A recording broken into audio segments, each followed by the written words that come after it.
The digital clock on my bedside table glowed 2 a.m. I was just staring at the ceiling of my army room, the low hum of the air conditioning, a familiar sound that brought no comfort tonight. I was a year into my time in Afghanistan, and all I could think about was the surprise. The big one. I'd pulled strings, asked for favors, broken every rule I could find, just to get home a week early. A week. I pictured Emily's face, her pure shock, that wide-eyed look, that bright, happy joy. And the kids, 17-year-old Leo and 16-year-old Lily, their excited shouts, that picture, that perfect dream. It was the only thing that kept me going. Through the long days, the hot sun, the dust. I wanted to see their faces more than anything. My flight landed late, just after midnight, back in the US. Instead of calling, I just rented a car, grabbed some cheap flowers from a store open all night, the kind that smelled more like chemicals than flowers. I drove straight to our house.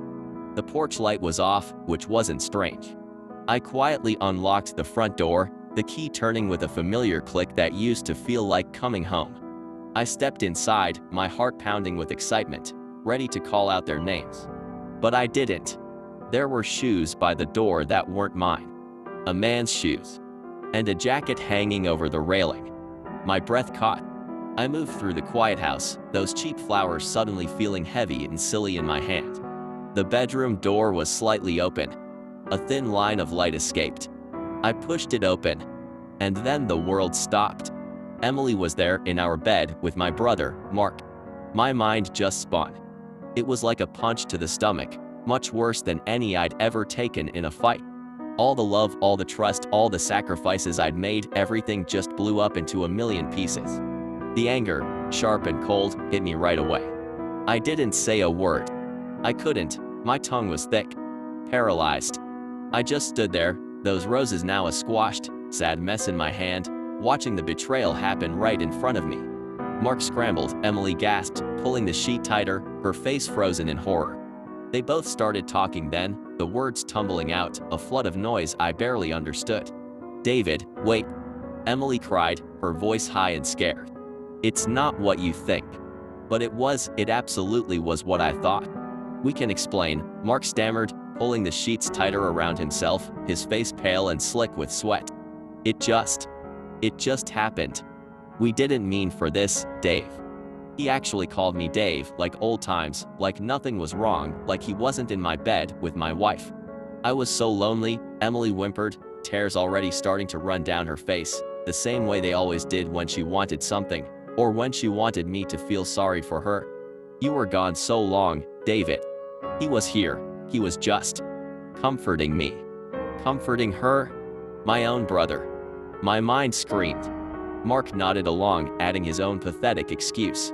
"Yeah, Dave, just emotional. We were both just really down. We're so sorry, it's a mistake, a stupid mistake, please." But I didn't listen to their pleas. I couldn't, their voices were just a buzzing, a nasty noise in my ears. I just stood there, those roses now a squashed, sad mess in my hand, watching the betrayal happen right in front of me. I turned, walked out, and closed the door behind me. I didn't break anything. I didn't yell. I couldn't, I just left. The silence of that house was deafening as I got back in the car. The surprise was all mine, a poisoned gift I'd never asked for. The first shock, that physical blow, left me breathless for days. Then came the anger, a burning heat that tried to consume me. But as weeks turned into months, something changed. The anger began to fade, replaced by a deep emptiness, but also a quiet stubbornness. I couldn't control Emily's choices, or Mark's, or the pain they caused. But I could control how I reacted. I wouldn't let this double betrayal ruin me. I moved into a small apartment near my base, the silence mirroring the emptiness of my new life. Days were spent at work, evenings in a daze of unpacking boxes and staring at blank walls. One night, I found a box of old photos. Pictures of Emily and me smiling, full of life. And pictures of the kids, their bright, innocent faces. I felt a sharp pain, a deeper ache now, knowing the life I thought we had was a lie. What happened next was almost as bad as what I saw that night. Almost. When I finally faced them, my parents. It wasn't just the news of the affair that hit me. No, it was the terrible truth that my parents had known from the start. They had known Emily and Mark were together, had known while I was away, fighting for my country, and they had kept it from me. My mom's face showed guilt, my dad's was stiff and distant. They were confused, defensive, and then, strangely, they still sided with Mark. He made a mistake, David. My mom pleaded on the phone, her voice strained as if I was the one who needed forgiveness. He's your brother. Families forgive. But how could they forgive something they had helped hide, a trick that started when we were all just kids? My dad was even more blunt. You were gone, son. Things happen. Are you sure you didn't cause this in some way? I felt numb. My own family, the people who were supposed to be my strong foundation, were choosing sides against me. Their oldest son, a respected soldier, was being told it was his fault his wife and brother had betrayed him, and they had known all along. Mark didn't truly apologize, just mumbled excuses about being lonely and not meaning for it to happen. It became painfully clear he was the favored son they wanted to protect, and I was suddenly the problem. The calls became less frequent, then stopped completely. Holidays passed without a word. My world, already shattered by Emily, now felt completely cut off from its roots, broken by the people who should have protected me most. Then came the divorce process and Emily's harsh demands. It was during the talks about who would get the kids, the cold, distant assessments of who was the better parent, that a truth much worse than the first affair began to appear. During one of my visits with Leo and Lily, their anger was chilling. They didn't avoid my gaze, they met it with a cold defiance. Leo, my son, my best friend, was especially mean. Dad, Leo said, his voice hard, like Emily's mom told us everything. She said you were never really around. Mark was always here. He's like our real dad. We don't feel bad about anything. Neither of us. Lily, 16, stared at me with unblinking, uncaring eyes. We wish Uncle Mark was our actual father, she said, her words like sharp knives, shaped by years of being told lies. The words were a physical blow. It wasn't just Emily and Mark, my own children, my teenagers, had been actively hiding it, and now they had chosen sides without any regret. They had known, they had lied to my face, used by Emily and Mark to keep their secret for years, and they were now openly against me, showing no sorrow for their part in the big trick. Driven by a desperate need for the truth, for any solid ground to stand on, I asked for a DNA test for both children. Leo was mine, without a doubt. But Lily wasn't. The results hit me like a physical punch, a gut-wrenching confirmation of Emily's biggest betrayal, going back years before our marriage. My sweet, blonde-haired girl, the one I'd held since she was born, wasn't mine. She was Mark's. The depth of the lie was beyond understanding. That night, alone in my quiet apartment, the weight of it all, the betrayal by my wife, my brother, my parents, and now, in the most direct and cruel way, by my own children, felt like it would choke me. I felt like I was sinking in a dark, cold sea. But through the darkness, a small spark of the toughness that had carried me through my army time lit up again. I wouldn't let this destroy me. I had one child who was truly mine, and I would fight for him. And somehow, I would find a way to deal with this new, terrible reality. I started small. I got my old hiking boots out and went to the trails at the nearby state park. The steady crunch of stones under my feet, the smell of pine trees, the wide open views, it was like medicine for my hurt soul. I joined a local gym, focusing on getting strong physically, which, strangely enough, made me feel stronger in my mind too. I even signed up for an evening car repair class, something I'd always wanted to do but kept putting off. My resolve was tested right away. Emily wasn't just asking for a divorce, she was trying to take everything. Her lawyer, a smooth, aggressive person, seemed determined to paint me as the absent soldier husband who had left his poor, lonely wife. They wanted my army pension, most of my savings, even trying to claim the old truck I'd spent years fixing, saying it was marriage property. Every talk with her lawyer felt like a planned attack, a sneaky trap. It felt like they were trying to finish what my family had started, stripping me of everything. Knowing about Lily's real father became another weapon Emily tried to use, trying to shame and control me, using my children's words against me. I hired my own lawyer, Sarah, a direct woman who listened calmly to my story, her face getting harder as the layers of betrayal came out. With a determined look in her eye, she promised to fight. They're trying to use everything against you, David, she explained, but the truth is on your side. We'll fight for what's fair, and we'll protect Leo. Those first few months were tough.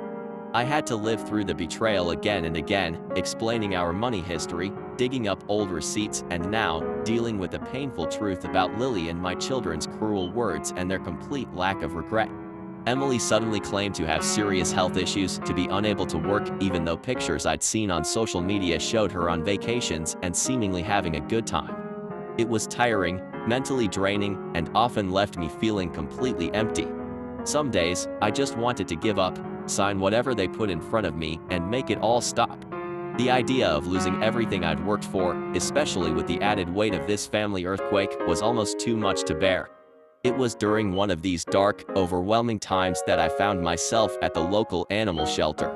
Helping there was one of the small ways I was trying to rebuild. That's where I met Clara. She had a quiet grace about her, with kind eyes and a gentle way with the animals. She was a vet helper, giving her time after her regular shifts. We'd talk about the dogs, about our days, about anything but the mess my life had become. Slowly, those talks got longer.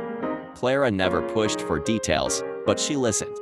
She had a way of looking at me, not with pity, but with a deep, calm understanding. She'd bring me coffee, share stories about her funny cat, and make me laugh, a true, natural laugh I hadn't heard from myself in ages. She was a steady, warm presence, a soft light in the growing darkness. Her quiet strength was a sharp contrast to the chaos I was facing, and just being near her started to heal parts of me I hadn't even known were hurt. She never tried to fix me, but just by being herself, she showed me there was still good in the world. That joy wasn't completely lost to me. She truly became a light in my dark world, pulling me back from total despair. But the legal fight went on.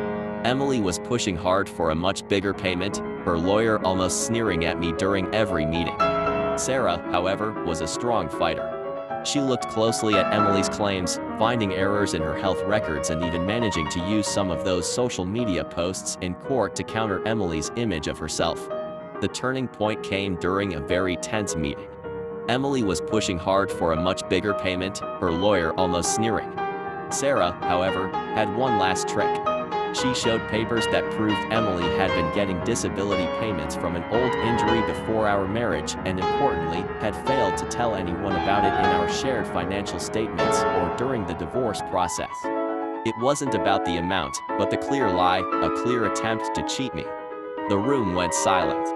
Emily's lawyer looked shocked, then furious at his client. Emily herself turned pale. The mood in the room changed.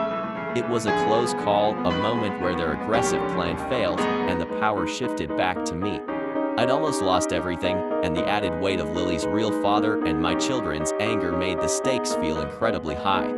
Through it all, Clara had been there. Not in the courtroom, but outside of it, a constant, gentle presence. She celebrated my small wins, offered a shoulder during setbacks, and just reminded me that life was still happening, still had good things. She was the anchor that kept me from being completely swept away by the storm. After almost a year and a half of intense legal fighting, the divorce was finally settled. It wasn't perfect, but it was fair enough. I hadn't given up everything, and I walked away with my dignity still intact. That last-minute discovery had saved me from being completely cheated. The end of it brought a quiet relief, a feeling of closure I honestly hadn't thought was possible. The complex issue of Lily's father was something I would have to deal with in the years to come, a fragile thread still linking me to a painful past. My relationship with Leo and Lily was, for now, broken, a deep wound with no sign of them wanting to make up. One crisp autumn morning, standing high on a mountain peak with Clara beside me, the world spread out below us in a rush of bright colors. I felt a deep sense of peace. I was by myself, but I wasn't lonely. I was strong, tough, and truly, wonderfully free. Emily and Mark were distant memories, chapters closed. My parents, too, faded into a painful but distant past, their part in it a wound that would likely never fully heal. My children, Leo and Lily, remained a source of deep sadness, a part of my heart that ached for a connection that might never be, their rejection a heavy, constant shadow.